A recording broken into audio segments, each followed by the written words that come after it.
Pues bueno, vamos a iniciar con la plática. Para empezar, pues recordar que el corazón, la realidad es que es un órgano bastante complejo, ¿no? Parece muy fácil ver que hay un sistema de conducción, que es quien rige justamente a qué ritmo va a ir ese corazón, y hay una parte mecánica que nos va diciendo cómo va a recibir ese volumen sanguíneo, cómo lo va a enviar y demás. Entonces, es muy importante que nosotros sepamos primero fisiología antes de empezar a ir hacia adelante, ¿no? A veces creo que en la escuela nos enseñan mucho a apréndete enfermedad valvular degenerativa, aprende cardiomiopatía dilatada y ya. Pero lo primero pues es justamente saber cómo funciona el corazón, cómo funciona un corazón normal para después dar el siguiente paso. Haciendo un correcto examen físico, ahí está la respuesta. Hace muy poquito me decían, ¿cómo puedo llegar a un diagnóstico con un paciente cardiópata? La realidad es que el diagnóstico se llega en la consulta. En la consulta tenemos el diagnóstico. ¿Para qué le hago pruebas? Solamente para confirmar. Cuando yo hago un eco, yo ya sé qué tiene. Nada más quiero confirmar y ver el siguiente punto. Con el diagnóstico lo voy a hacer haciendo un buen examen físico. Entre más exámenes físicos haga y más los haga de manera adecuada, pues más fácil voy a llegar a eso. Después, el resto solamente es confirmar. Con algunos pacientes me voy a equivocar porque los pacientes nos sorprenden, a veces hay otros que se salen de ese promedio de edad, que se salen de esa raza, pero en la mayoría voy a tener un buen diagnóstico si hago un buen examen físico. Y las pruebas complementarias, la realidad es que son obligatorias. Hacer un ecocardiograma en un paciente cardiópata, yo les diría desde ahorita es obligatorio. No hay manera de hacer un tratamiento, de empezar con una adecuada estadificación si yo no tengo un ecocardiograma. Si necesito rayos, electro y demás, probablemente se sumen, pero es un hecho. No puedo medicar a un paciente si no tengo un ecocardiograma. Yo me he llevado muchas sorpresas en pacientes que, según mi examen físico, va a estar más que sano, hago el estudio y el paciente está bastante grave. Entonces, es forzoso. Si tenemos una herramienta no invasiva que nos deja ver el corazón en vivo, hagámoslo. Lo más importante empieza desde aquí. A veces los propietarios es complicado, a veces hay unos que no nos cuentan nada, otros nos cuentan de más, entonces es muy importante que les pongamos atención, porque aquí está gran parte de nuestra historia, empezando por la raza, por la especie. Si tengo un perro, si tiene un problema cardíaco, un soplo o demás, seguro la culpa la tiene el corazón. Si me pusiera a apostar, el corazón va a tener la culpa. No tengo que irme a otros sitios. En cambio, si un gato tiene un problema cardíaco, tiene un soplo o demás, seguro tengo que buscar en otros lados. Primero le hago pruebas de laboratorio, le mido la presión, me voy a 1000 lugares porque es probable que el menos culpable sea justamente el corazón. Entonces, desde ahí hay una diferencia muy marcada. Ahora, ¿qué pasa si tengo un adulto y si tengo un bebé? Pues obviamente, por acá voy a pensar, si tengo un perrito con un soplo, que son enfermedades congénitas, nació con algo, entonces me voy a pensar en displasia tricuspidea, PDA, estenosis. En cambio, si veo un paciente, un dogo, a lo mejor pienso en alguna enfermedad como una cardiomiopatía dilatada o en algo degenerativo, dependiendo de la edad, o en algo adquirido. Las razas, digo, ¿cuántos de ustedes en la clínica diaria no reciben a este paciente? Digo, yo creo que a mí como cardióloga es quien más trabajo me da. ¿Cuántos poodles llegan? ¿Tiene todos? Probablemente sea cardiópata, ¿no? De gatos, creo que aquí no tenemos muchas variedades en cuanto a razas, pero también hay ciertas razas que son más predispuestas que si yo las veo, digo, seguramente va a tener cardiomiopatía hipertrófica. Ahí sí la culpa la va a tener el corazón. Son muy pocos gatos de raza, al menos que yo veo, seguramente en la clínica yo creo que es algo muy similar, la mayoría son europeo doméstico, pero cuando nos llega una raza probablemente si ya tenemos ciertos conocimientos vamos a llegar más fácil a ese diagnóstico. No podemos diagnosticar algo que no sabemos. Primero necesitamos saberlo para después empezar a buscarlo. También aquí, si es hembra o macho, la verdad es que en cardiología no hay muchos cambios. Se dice que el PDA es más frecuente en el macho, se dice que la enfermedad valvular degenerativa es más frecuente en el macho, pero no hay una razón específica. Y los porcentajes son muy cercanos, entonces tal vez ese punto en particular no nos ayude en nada. ¿De dónde viene?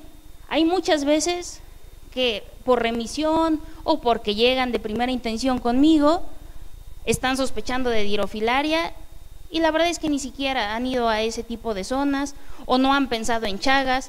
Chagas es una enfermedad que la ONU la llama como la enfermedad silenciosa. Está más presente de lo que nosotros creemos, está muy subdiagnosticada. Entonces, tenemos que empezar a preguntar de dónde vienen esos perros. Ahora es muy común que nosotros tengamos pacientes, antes los perritos, los propietarios iban de vacaciones y el perrito se quedaba en su casa. Ahora el perrito es el primero en ir a ese viaje. Entonces, nosotros también tenemos que decirle a esos propietarios cuáles son los cuidados que debe de tener antes de ir hacia allá.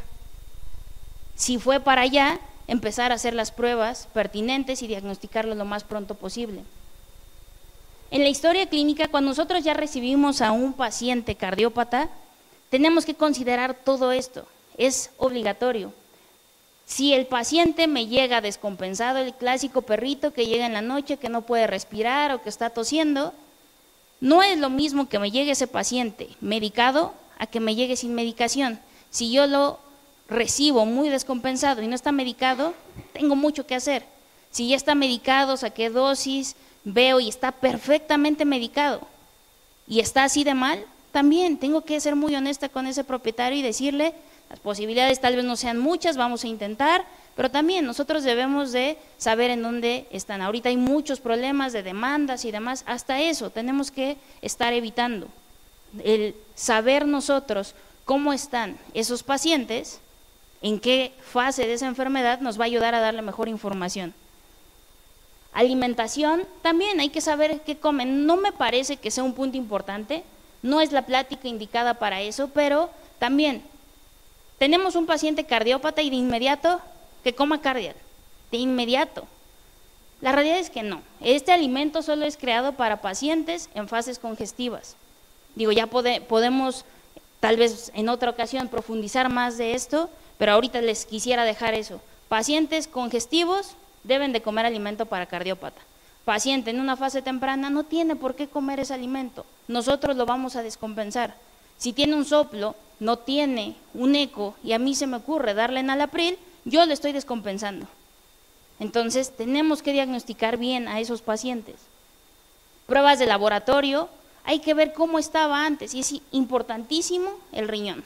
Todos mandamos diurético, es la base principal para un paciente cardiópata descompensado, pero nunca o muy pocas veces nos preocupamos por el riñón. Y no nada más que esté bien, sino después de mi terapia, después de 6 meses, hay que estarlo evaluando, va a ser el primero que va a pagar las consecuencias.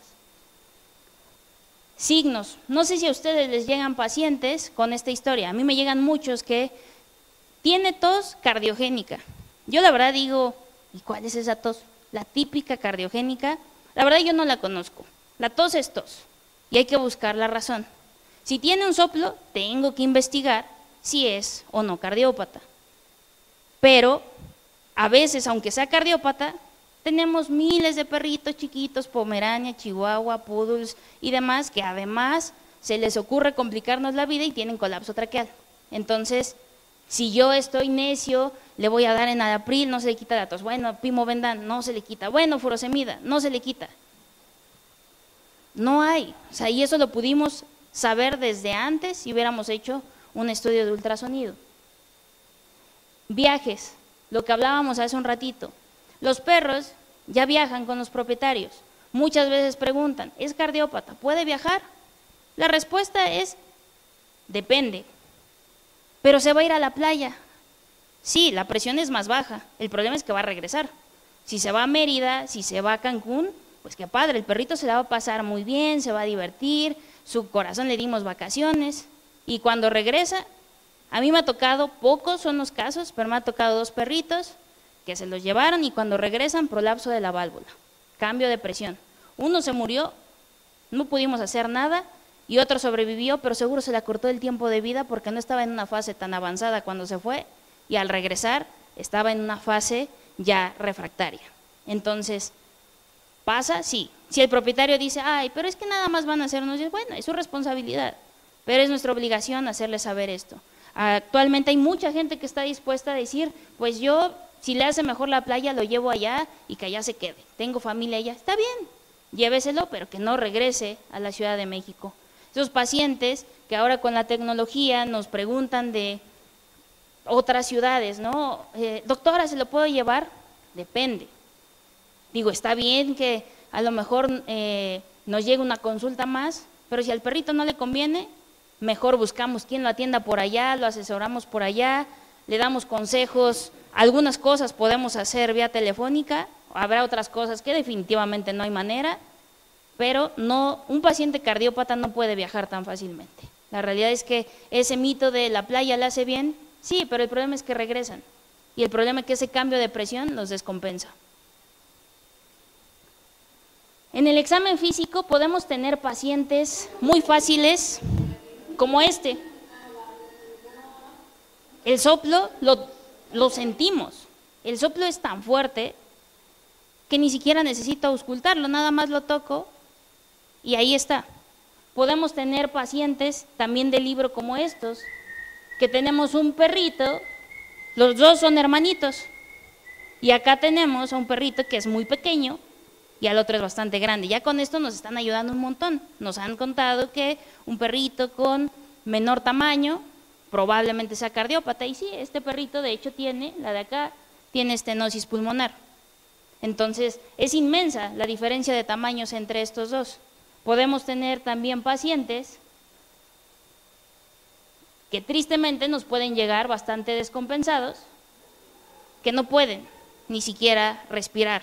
Estos pacientes pueden ser muy fáciles de diagnosticar, es como una insuficiencia renal, ¿no? Cuando tiene urea creatinina elevadísima, tiene aliento urémico, ¿tiene insuficiencia renal? Pues sí, pero la idea como médicos es que no lleguemos hasta ese punto. La idea es que nosotros vayamos un paso adelante, que no esperemos a que nos lleguen así. Digo, hay pacientes, este es un paciente en particular que fue atendido muchas veces, que llevó un tratamiento adecuado, que por complicaciones, pues al final del día, tarde que temprano un cardiópata, no digo que todos deban de terminar así, la realidad del trabajo, por mi parte como cardióloga, es llevar el seguimiento de un paciente, no lo voy a curar, no lo voy a salvar, no voy a evitar que se muera, solo le voy a dar mejor calidad de vida y voy a intentar que en el momento que se vaya de la mejor manera posible, ¿no? Si vamos llevando el seguimiento, muchas veces podemos decir, este paciente ya no lo va a lograr, este paciente, pues démosle 24 horas. Hay otros pacientes que decimos, obvio, lo va a lograr. Si vamos llevando el seguimiento de esos pacientes, realmente podemos predecir mucho y darles una mejor calidad de vida, incluso una mejor despedida, si es necesario. Nos pueden llegar pacientes también tan sencillos como este, que nos lleven un videíto, el perrito iba corriendo, estaba haciendo actividad, de pronto se va y a los pocos segundos regresa. Ahí estamos viendo ciertos movimientos. Si el propietario nos describe esto, él nos va a decir, ¿cuánto duró? Uy, se me hizo eterno. ¿Y tuvo movimiento? Sí, como que intentaba correr. Digo, si lo vemos así de claro, fueron segundos, sí se mueve, pero intenta incorporarse.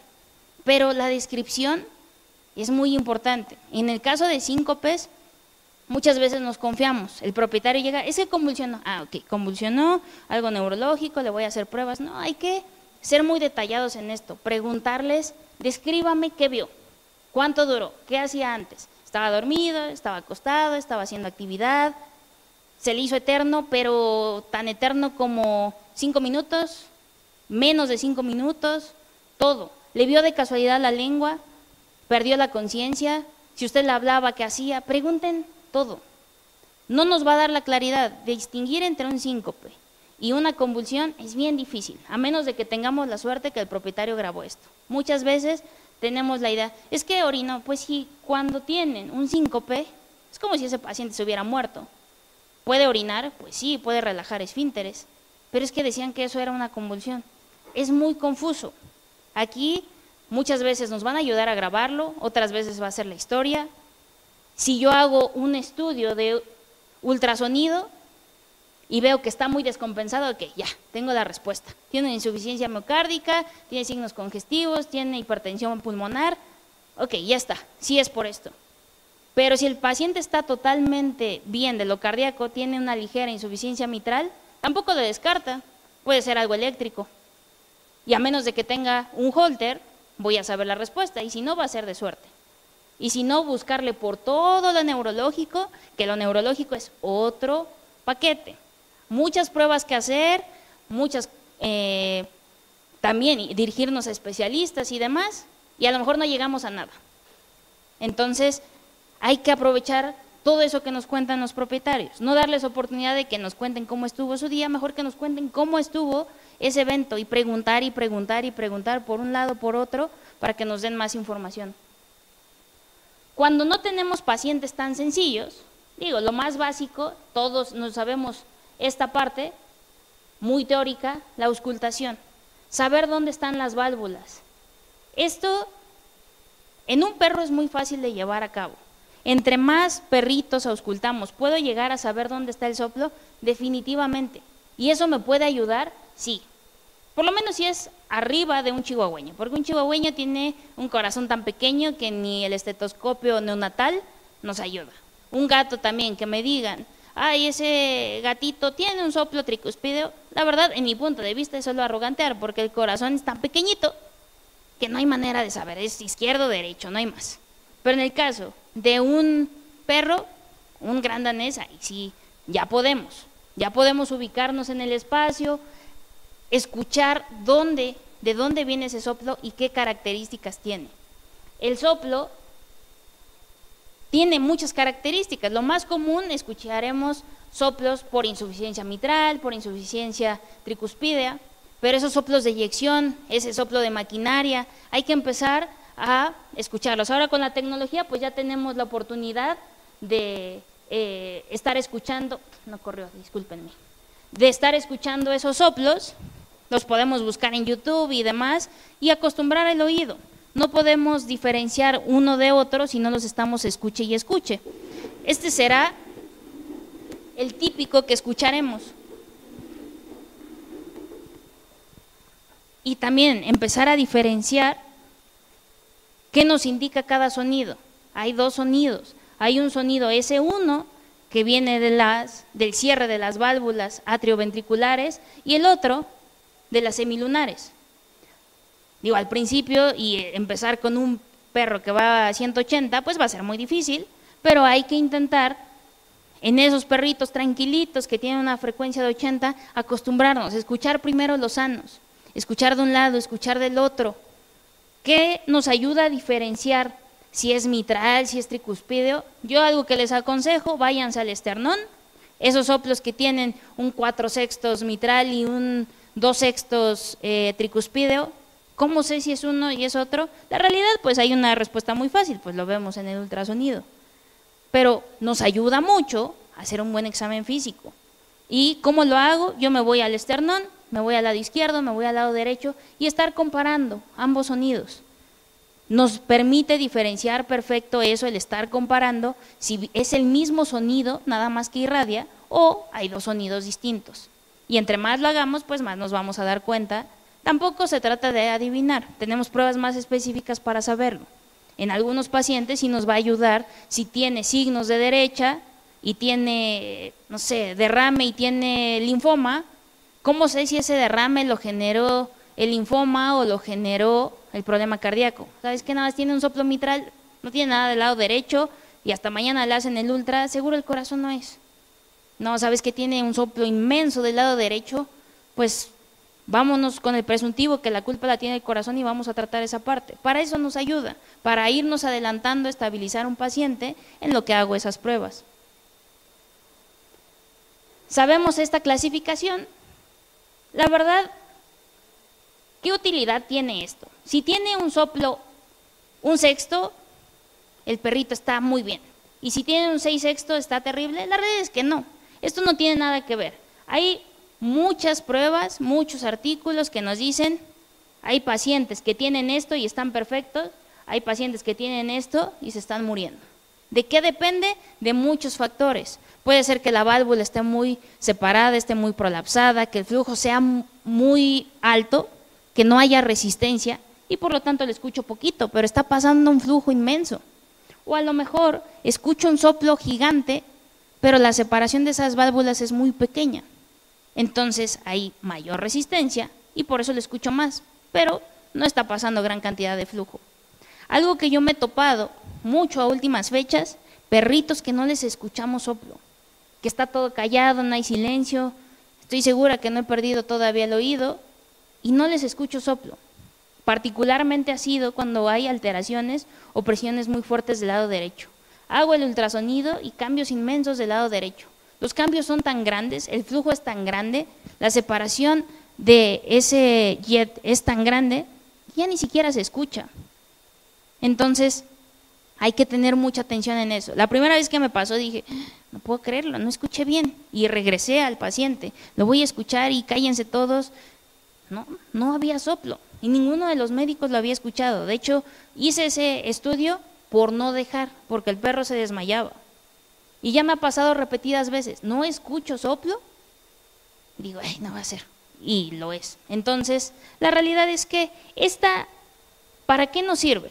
Yo creo que para lo único que nos sirve como médicos es para comunicarnos. Sí nos sirve en un mismo paciente. Si yo evalué a Pepito y ese Pepito en esta revisión tenía un 3/6, lo reviso al mes y ahora Pepito tiene 6/6, ¿por qué cambio tanto? Y lo revisé yo misma, con el mismo criterio. No es porque haya muchos criterios, pero sabemos que no es algo tan objetivo. Puede ser también el grado de audición que tengamos. Yo creo que para lo único que me sirve esto es para comunicarnos entre médicos, pero también quitarnos de la cabeza. A veces me llegan muchos pacientes que los propietarios dicen, es que me dijeron que tenía una enfermedad grado 6. Según yo no había tantos grados de esa enfermedad, y es esto, y los confundimos. Ellos creen que tener un grado 2 es mejor que un grado 6, y no tiene nada que ver.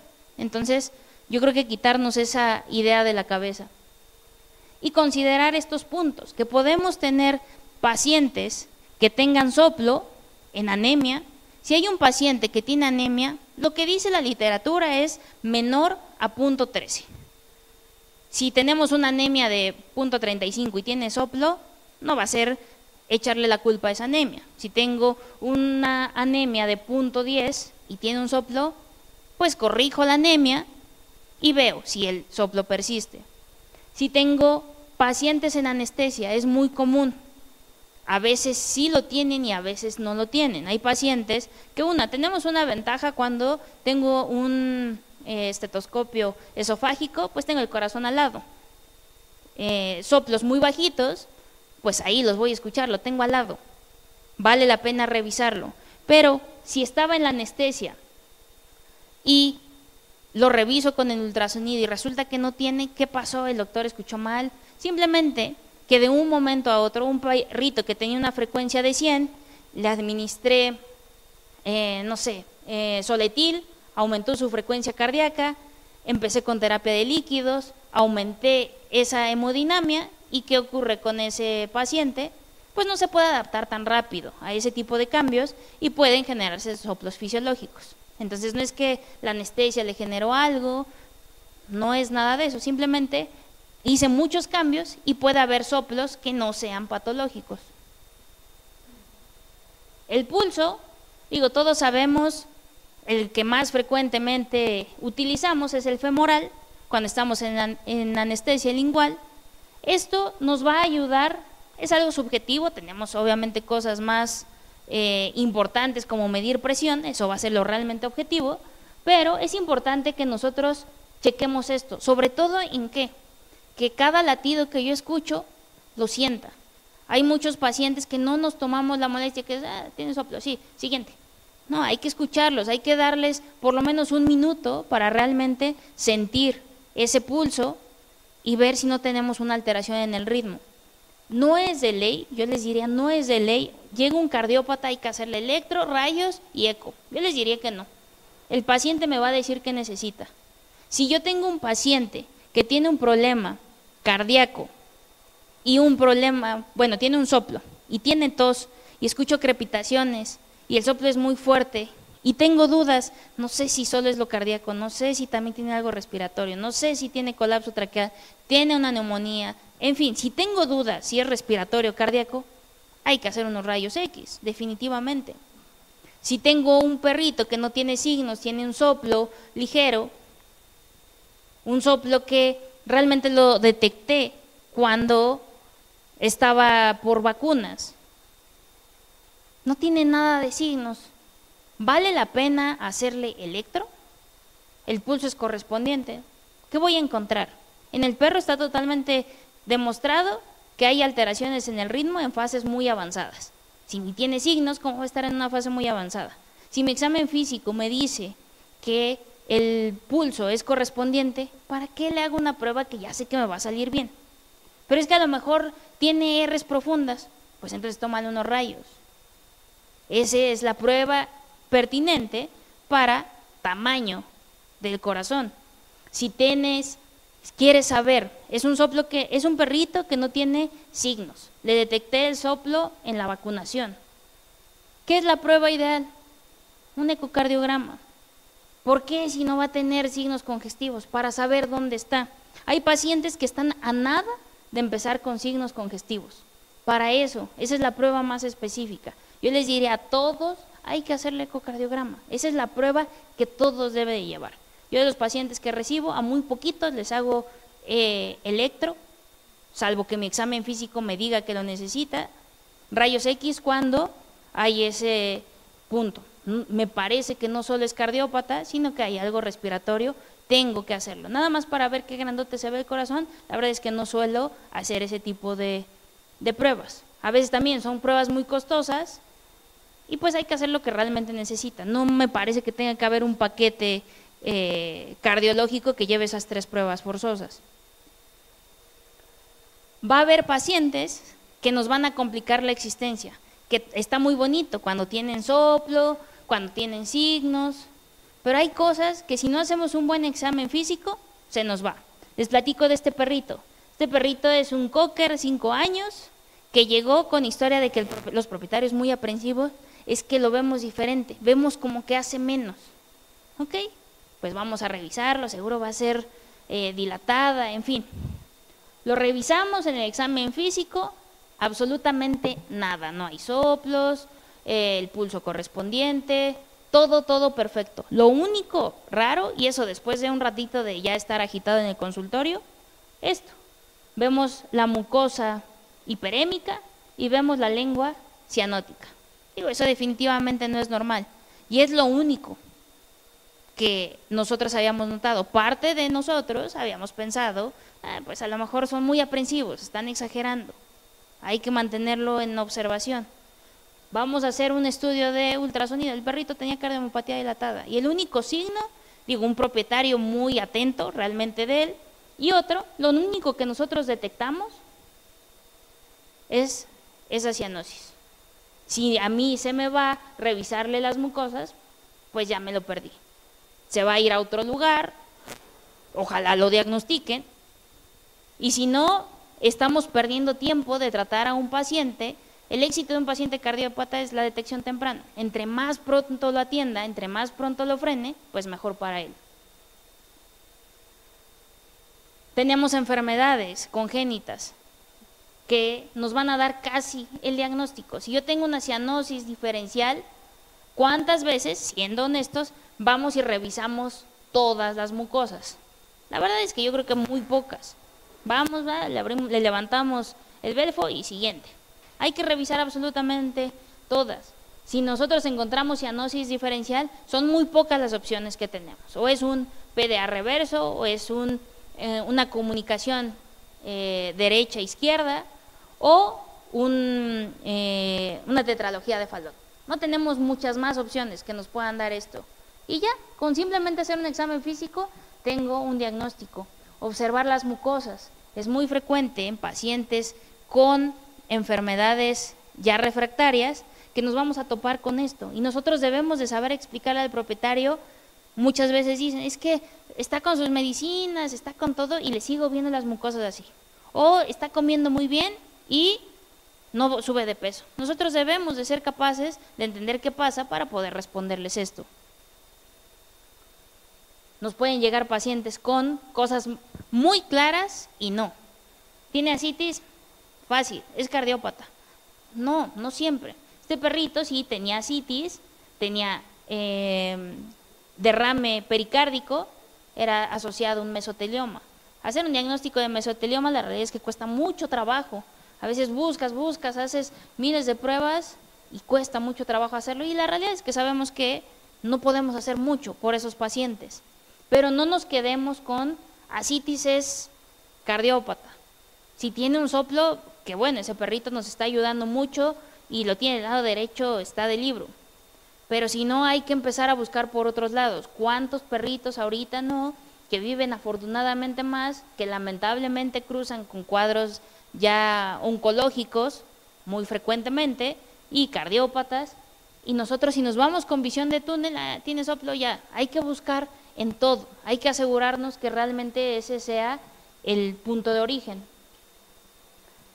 Creo que una de las historias más frecuentes con las que llegan a consulta es lo típico que yo creo que en cuanto a cardiología recibimos: perrito con tos, perrito viejito con tos, tiene soplo, ya, cardiópata, sea lo que sea lo va a hacer.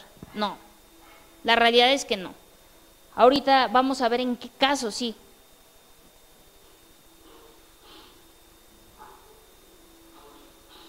Va a ser la típica historia, ¿no? Y si nosotros nos vamos, sí tenemos, es nuestra obligación como médicos sospecharlo.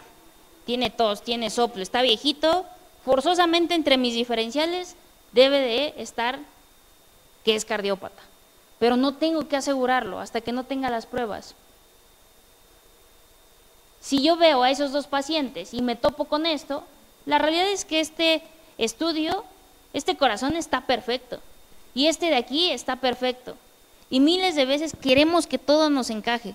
Y es, no, sí, se ve bien grande, como que se ve costado, como que tiene, en lugar de 10.5 cuerpos vertebrales, como que tiene 10.6, como que sí, ya empieza a estar grande. No, no tratemos de buscar lo que no hay, no tratemos de hacer que encaje. Si está, está, y si no, pues no está, y hay que irnos por otro lado, aunque nos cueste más trabajo. Realmente, en cuanto al corazón, solo hay dos razones por las que un cardiópata tose. Si tiene soplo, está viejito y tiene tos, tengo que irme a buscar si el atrio izquierdo está grande, pero muy, muy grande, tan grande como para desplazar esa tráquea. Si eso pasa, punto a mi favor, seguro sí es cardiópata. Esa tos es por culpa de ese corazón. Si veo esto, si el pulmón está lleno de líquido, probablemente también sea cardiópata. Si yo me voy a los rayos X y no tiene ni el atrio izquierdo grande y no tiene líquido, no es el corazón, no hay manera. Por más que le busque, le sume, le quite, le invente, no hay manera. No va a ser el corazón. Entonces, las únicas dos razones, es muy fácil, que el corazón nos genera tos, es ese atrio grande o edema pulmonar.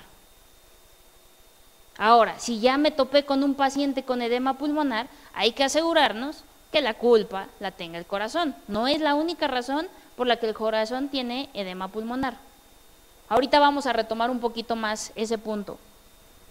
Lo que les decía hace rato, de un síncope. En el síncope, quien nos va a ayudar a darnos esa información definitivamente es el propietario. Ya me han tocado casos donde hasta los propietarios les ponen cámaras y todo, recuperar esos videos que ellos tienen para darnos información. La realidad es que yo creo que es de las cosas más difíciles de diferenciar, porque también hay propietarios que, es que duró 30 segundos, pero lloró, y sí, como que corrió un poquito, pero otro lo tuvo como de 5 minutos. Bueno, es que a mí se me hizo eterno. Es muy difícil sacar esa información, pero hay que intentar, si es asociado a actividad, probablemente sea un síncope. También ese perrito que estaba dormido y que de pronto se despertó, a veces esa es la historia. Es que estaba haciendo algo antes, no, estaba dormido. Y usted llegó de pronto, sí, se emocionó un montón. Ah, pues pasó de un estado de hacer nada a emocionarse y a correr y se desmayó. Si está asociado a actividad, es muy probable que sea un síncope. Si es de corta duración, es muy probable que sea un síncope. Si dura más de un minuto, no es un síncope. Si a veces los propietarios reportan, ¿no? No, es que yo le hablaba y volteaba, no es un síncope. Un síncope es pérdida de la conciencia. Si no hay pérdida de la conciencia, no dura menos de un minuto, no hay manera. Entonces, no hay muchas maneras de saberlo, pero bueno, son unos puntitos que nos pueden ayudar a empezar a diferenciar. Podemos tener casos muy severos como esto, ¿no? Perritos, que yo creo que en cuanto a urgencias cardíacas es lo que más nos llega. Pacientes que no pueden respirar. Tenemos que empezar a decirle a los propietarios que en casa, ese paciente que yo ya mediqué perfecto, le hice todas sus pruebas, no es una garantía el que yo le haya administrado un tratamiento que no se va a descompensar, porque ya tenemos una estadificación, ya tenemos un tratamiento, suponiendo que el propietario sigue a la ley todo lo que nosotros le estamos mandando, eso no es una garantía, porque estamos tratando con seres vivos, y habrá pacientes que toleren perfecto y habrá otros que yo los cité en 2 meses, y todos a los 2 meses están perfectos, y ese a la semana estaba mal. ¿Qué debemos de empezar a hacer con los propietarios? Que chequen la respiración, les va a quitar 1 minuto al día, a la semana, cada tercer día, según el paciente, cuando está dormido. ¿Para qué? Para que no lleguen así. Si el propietario lleva esa bitácora y está contando las respiraciones, si estaba en 25, 25, 25, 25, y un día está en 28 y al otro día está en 30, empieza a acumular líquido.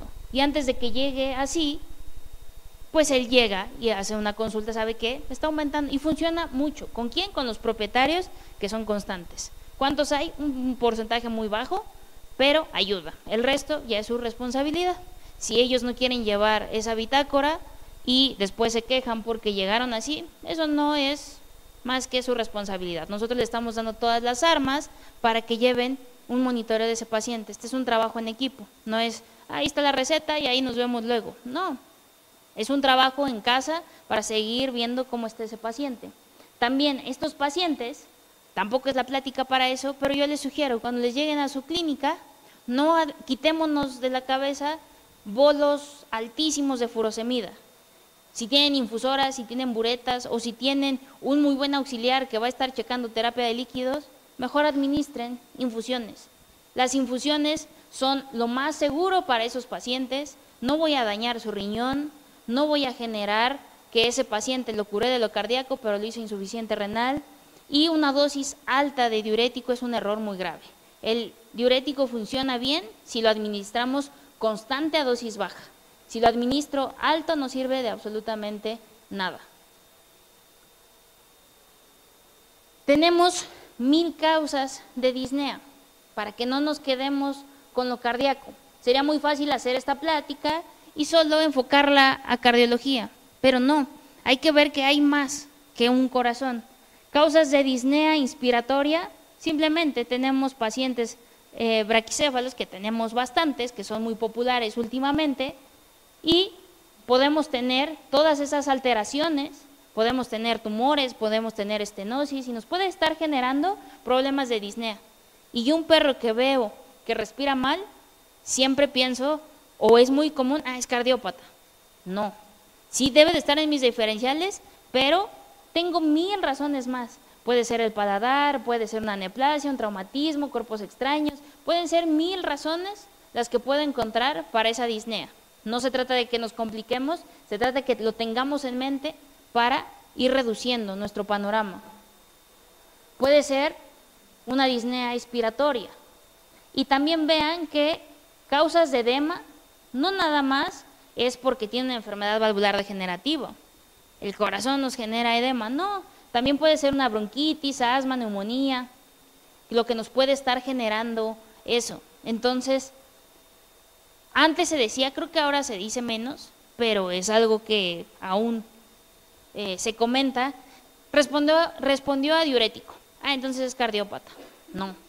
La furosemida actualmente, bueno, ni tan actualmente, ya tiene unos añitos, que hay muchos artículos que dicen que tiene propiedades desinflamatorias, que tiene propiedades, incluso lo podemos utilizar en infusiones. Entonces, si el perrito es cardiópata, va a responder. Si el perrito tiene un problema respiratorio, va a responder. Entonces, administrarle un diurético no nos sirve de nada como diferencial. Si tiene líquido, es muy bueno, utilicemos. Vamos a estabilizar al paciente.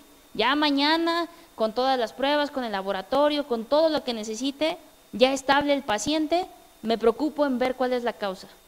Va a responder sí o sí si tiene líquido. Entonces, ya pues quitarnos esa idea, ¿no? Si responde es cardiópata, no, eso es un mito, va a responder sea cardiópata o sea respiratorio. Y qué bueno que responda, qué bueno que lo estabilicemos, pero no es la única causa. ¿Cuántos procesos de bronquitis, maltratados, neumonías nos van a generar los mismos signos? Que nos generen una disnea mixta, tanto problemas inspiratorios como expiratorios. Aquí tenemos algunas causas. Simplemente es para darnos cuenta que disnea no es sinónimo de cardiópata. Ya casi para concluir, quiero mostrarles unos casos.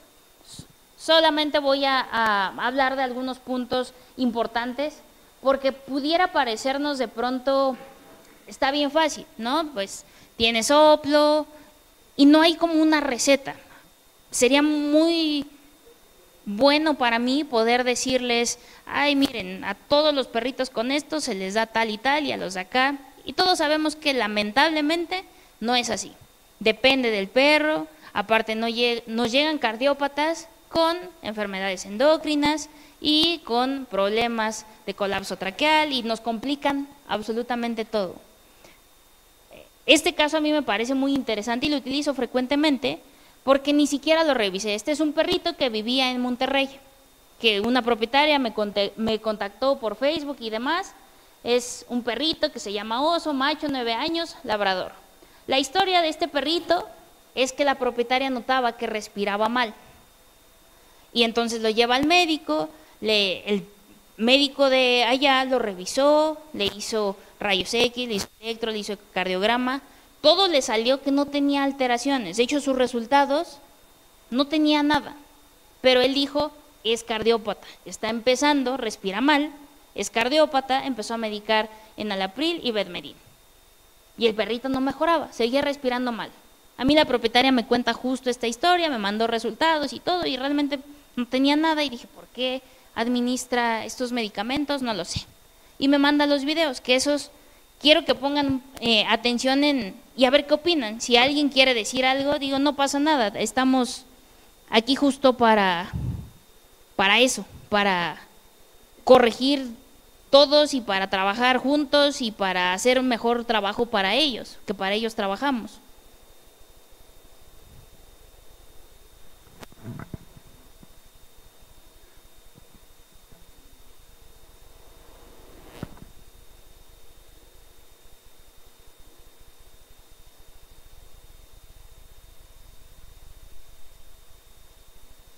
Ahorita lo repetimos.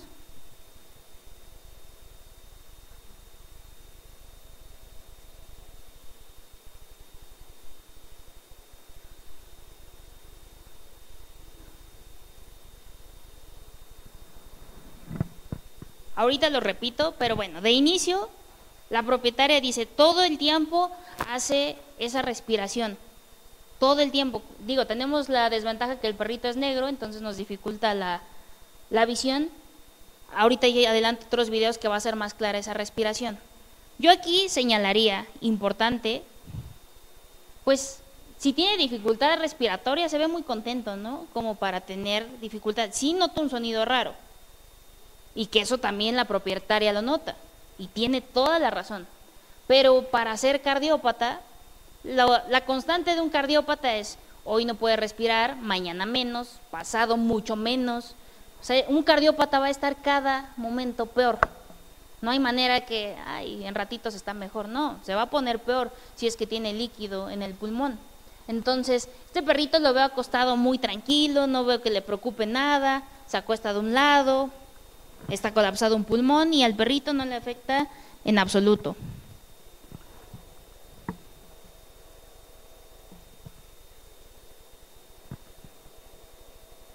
¿Por qué no corre?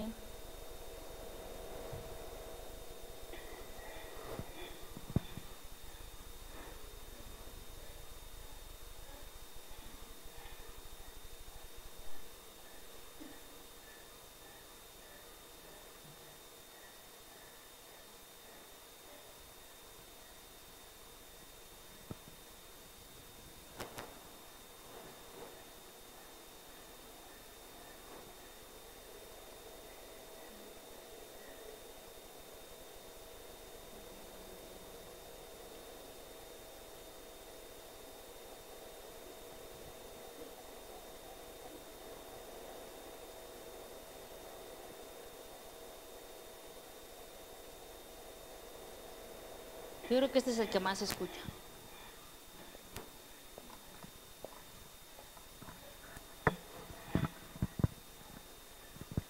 ¿Ustedes qué opinan? Si les cuentan esta historia, digo, yo ya me metí un poquito en opinar en los otros videos. Este video es el que más se escucha, ¿eh? ¿Qué opinan? ¿Creen que pueda ser cardiópata? No, sí, ¿por qué? Justo, es eso. Y es bien importante tener atención en todos estos puntos. Justo el sonido nos está diciendo mucho. La lengua todo el tiempo en todos los videos está rosada. El perrito lo veo muy a gusto. No, un cardiópata nos llega como los anteriores, cuando está descompensado. Nos llega bastante mal. El sonido viene de vías respiratorias altas. De hecho, me parece que está muy claro de dónde viene. Entonces, nosotros no revisamos a este paciente, no lo palpamos, no lo tocamos. Yo les estoy contando las pruebas que se le hicieron. Nosotros estamos en desventaja porque el perro estaba muy lejos y allá lo diagnosticaron como cardiomiopatía dilatada sin respuesta favorable.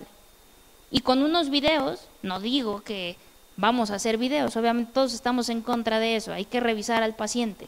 Estamos totalmente en contra de, hay un mensajito, ¿cómo lo ve? No, no hay que hacer eso, pero en este caso, digo, son cuestiones de distancia, me llega este caso, pongo atención, veo, puede ser cardiópata, valdrá la pena que venga, mejor que lo traten allá y buscamos a alguien. Y cuando veo estos videos, digo, ¿sabe qué, señora? Sospecho que es una parálisis laringea, mejor vaya a buscar a alguien que le haga una endoscopía. Y sí, por ahí va justamente eso.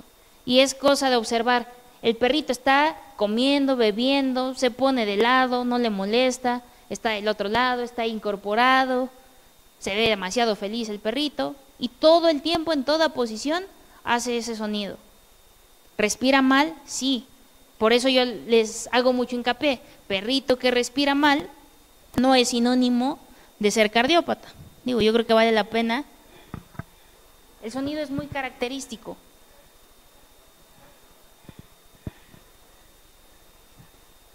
Y es un paciente que al parecer estábamos en desventaja por no poder tocarlo, por no poder revisarlo.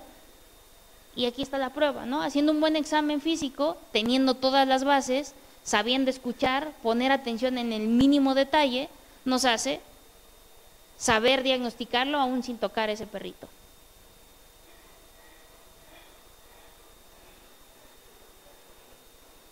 Este perrito tiene muy poquito que llegó, me hicieron favor de remitir, y la verdad es que estaba difícil, porque Es un macho, 7 años, cocker, y la historia con la que me llegó es no puede respirar y queremos descartar que sea cardiópata. Lo habían llevado, la persona que me lo remite solo me contó, sospecho que es cardiópata, es cocker, no puede respirar y me gustaría que lo revises. Esta persona intentó adelantarse, tomar unos rayos X, lo llevó otro médico, como lo vieron respirar mal, dijeron no rayos X hasta que esté estable. Y ese otro médico le dijo no está estable y ahí cuando lo esté regresa, pero no le administró nada. Entonces, no sé, o sea, me parece, está inestable para tomar unos rayos X, pero no para que lo mandes a su casa sin tratamiento, está como raro, ¿no? A ver si se percibe en el video, no estoy tan segura que se logre. Sí se va a lograr.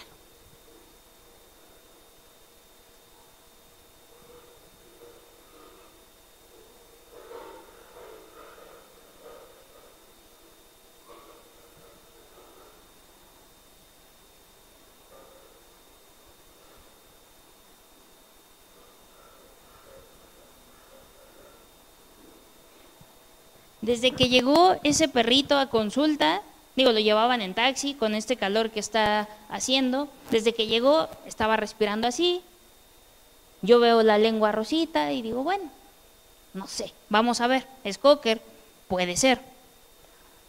Me costó trabajo auscultarlo porque todo el tiempo hacía ese sonido, tranquilo, acostado, con sed, sin sed, emocionado, todo el tiempo lo hacía. Le pregunta a la propietaria después de un ratito, ¿así como está ahorita, en casa está o es porque ahorita venían en el camino con el sol? Todo el tiempo está así. Cuando está dormido no puede dormir porque está respirando así. Entonces, no sé, me parece algo relativamente similar en cuanto a comportamiento al otro, ¿no? Lo veo muy tranquilo, pero todo el tiempo respirar así y se oye algo anormal. Lo reviso, escucho un soplo y dije, muy bien, sí va a ser cardiópata. Hago el estudio, tiene una enfermedad valvular degenerativa mitral en una fase B2. O sea, realmente el paciente no tiene insuficiencia miocárdica, no tiene signos congestivos, no tiene nada más. Ese perrito solo necesitaría enalapril y ya, por la parte cardíaca. Pero no me responde esa respiración. Si yo me quedara enfrascada en, yo soy cardióloga, pues ya, váyase con su enalapril y que le vaya bien, pues sería un error bastante grave. Porque a mí no me responde ese ecocardiograma, porque ese perrito está respirando así. Entonces hay que buscar. Honestamente acabé el ecocardiograma y sentí mucho temor, porque dije, no sé por qué está respirando así. El propietario quiere saber, y yo también quiero saber por qué respira así. Ya le hice todo un examen físico y no encuentro por qué respira así. Algo que me llamó la atención, siempre que el propietario está hablando conmigo, yo dejo al perrito ahí abajo, parece que yo nada más estoy escuchando al propietario, pero estoy viendo, estoy esperando que se calme el perro, estoy esperando que se relaje, veo la lengua, veo cómo se comporta, tose, no tose, estoy viendo todo eso. Con este perrito, cuando estaba haciendo el ultrasonido, justo cuando estoy evaluando flujo sanguíneo, me queda de frente la carita del perro, todo el tiempo la lengua estuvo rosada. Cuando lo pusieron de lado le costó más trabajo, justo del lado izquierdo, más trabajo respirar y se puso la lengua cianótica. Fue en el único momento que se puso cianótica. No entendí por qué y dije, ¿qué está pasando? Me parece igual que hay algo en vías respiratorias con ese sonido y bueno, quiero que escuchen otra vez el video, que vayan ustedes armando sus ideas.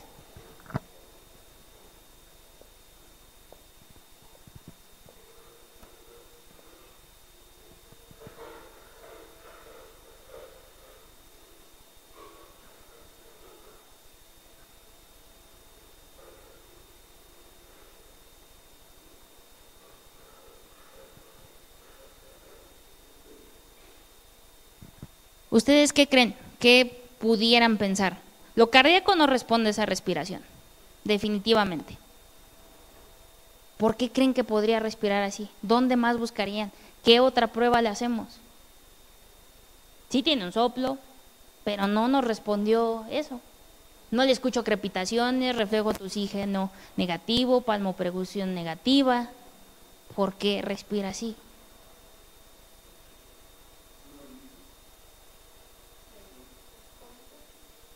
¿Dónde?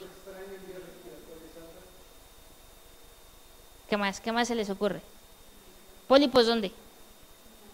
¿En la faringe? ¿Ok? ¿Qué más? ¿Nada más se nos ocurre en eso? ¿Sí? Bueno, ya vimos que efectivamente tenemos no solo un cardiópata nos genera esto. Este perrito, tristemente, digo, ahí les pongo una imagen de su eco, la verdad es que el corazón estaba muy bien, no tenía nada que me justificara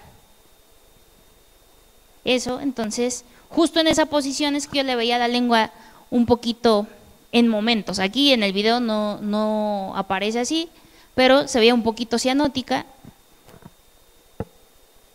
Y al revisar, lamentablemente para el perrito, justamente una masa. La verdad es que yo creo que aquí no había una respuesta correcta e incorrecta. Para mí, obvio, ya había una respuesta correcta, y una masa, pero el punto es justo. Todas las respuestas extras que se dieron, está muy bien que pensemos, ¿qué más? ¿Qué más? ¿Por dónde le busco? La verdad es que en ese momento yo estaba bastante preocupada porque no sabía de dónde venía. Entonces tenía que buscar más. No me hubiera encantado encontrarme esa masa. Se punciona, es un melanoma. Sabemos que el pronóstico es bastante malo. Pero la propietaria se va muy agradecida porque dice, pues ya fui a 2 lugares, no sabía que tenía, no me gusta lo que estoy escuchando, pero ya sé que tiene. Ahora ya pueden tomar una decisión, ¿no? Es un paciente que, digo, hasta el día de hoy, tiene muy poquito a que se revisó, no sé qué van a hacer. No sé si van a hacer una quimioterapia, no sé si lo van a dejar así, no sé, no tengo la menor idea y creo que es algo muy difícil, muy respetable de dar tiempo para los propietarios, pero bueno, ahora ya saben qué tiene. Y digo, obviamente nuestro examen físico, entre nuestras 16 constantes, no está revisar el paladar, lo sabemos. Pero si no encontramos la respuesta en lo que ya tenemos, mi consejo sería no nos vayamos por la fácil. No puede respirar, tose, tiene soplo, cardiópata, es una raza, cardiópata.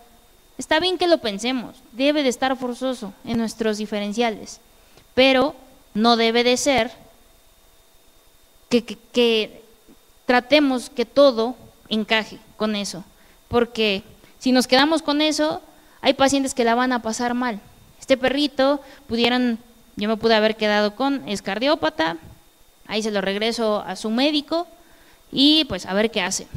Y a lo mejor nos hubiéramos tardado 1 mes, 2 meses y respira mal y le administramos antibióticos y le administramos desinflamatorios y le damos 1000 cosas y el único que la siga pasando mal es él. Quien necesita respuestas prontas es él. Si lo van a eutanasiar, se vale y ojalá sea lo más pronto posible. Si le van a dar quimioterapia, también ojalá sea lo más pronto posible. Si van a disfrutarlo 3 días y después lo van a eutanasiar igualmente, está bien, por lo menos este perrito ya tiene una respuesta, que si nos vamos aventando la bolita de, pues ya, el que sigue, la siguiente consulta, tengo prisa, tengo hambre, está bien, nuestra carrera es bien difícil, todos vivimos estresados, enojados, con días buenos, días malos, hoy no comimos, mañana tampoco, todos vivimos así, pero digo, todos decidimos dedicarnos a esto. Creo que lo hicimos por estos pacientes. A veces los propietarios nos complican la existencia, pero pues yo creo que ellos siempre nos deben de recordar por qué estamos acá y buscar la respuesta. Y si no la sabemos, no pasa nada. O sea, yo creo que no pasa nada. Nadie lo sabe todo. El que lo sepa todo, pues que nos dé su contacto para buscarlo siempre. Pero estamos para apoyarnos. Todos sabemos, el peor enemigo de otro veterinario es otro veterinario. Qué triste, ¿no? Que nos estamos acostumbrando a eso. Y por eso nos remitimos y por eso no nos llamamos. Es súper bonito trabajar en conjunto. Aquí con el doctor que justo me invitó, él trabaja por su lado, yo trabajo por mi lado, pero cuando hay pacientes en donde tal vez yo pueda ayudar un poco, me busca y le ayudo y se lo regreso. Y si hay algo en el que él me puede ayudar, yo sé que voy a ir y le voy a decir, doctor, ayúdame, porque en esto ya no sé para dónde, te cuento mi caso, y trabajar juntos, porque al final de cuentas quienes ganan son ellos, ¿no?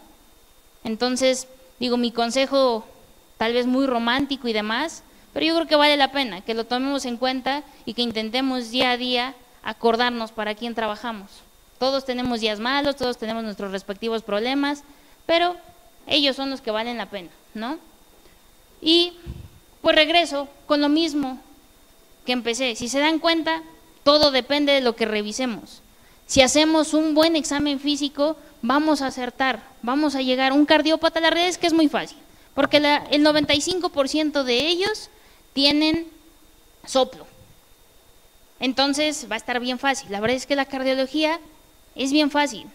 Ya nada más después hay que enfocarnos a lo adecuado y no nada más quedarnos ahí, sino buscar esos pequeños extras o detalles que les comentaba, si tiene tos, buscar si la culpa la tiene el corazón, si no ir hacia otro lado y acercarnos a ese diagnóstico. Y forzoso, para saber, aunque yo sepa que lo más común es una enfermedad valvular degenerativa, se vale, si ya tengo unos rayos X y el corazón está grande, empezar con medicación. Se vale, si el paciente me llegó descompensado, estabilizarlo, tengo que estabilizarlo.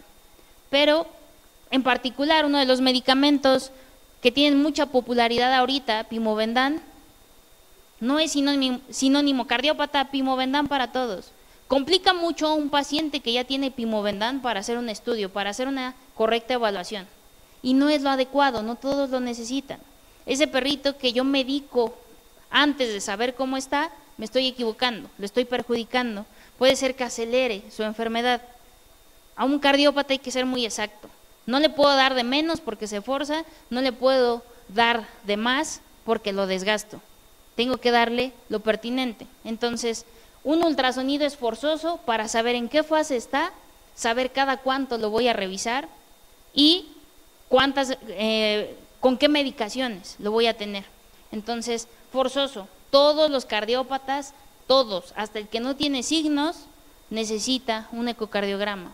También, ese perrito que está sin poder respirar, no existen los ecocardiogramas de urgencias. Sí tenemos prisa en resolverle al propietario, pero la realidad es que no existe, porque como médicos lo estabilizamos y el eco me va a decir dónde está, con qué sigo, cuál es la dosis adecuada. Pero para estabilizarlo, que esa es la urgencia, no necesito un ecocardiograma. Un perrito que no puede respirar, ni siquiera, ni de broma, voy a hacer este estudio, ¿sí? Y pues creo que es todo. Pues si tienen alguna duda o pregunta, con todo gusto.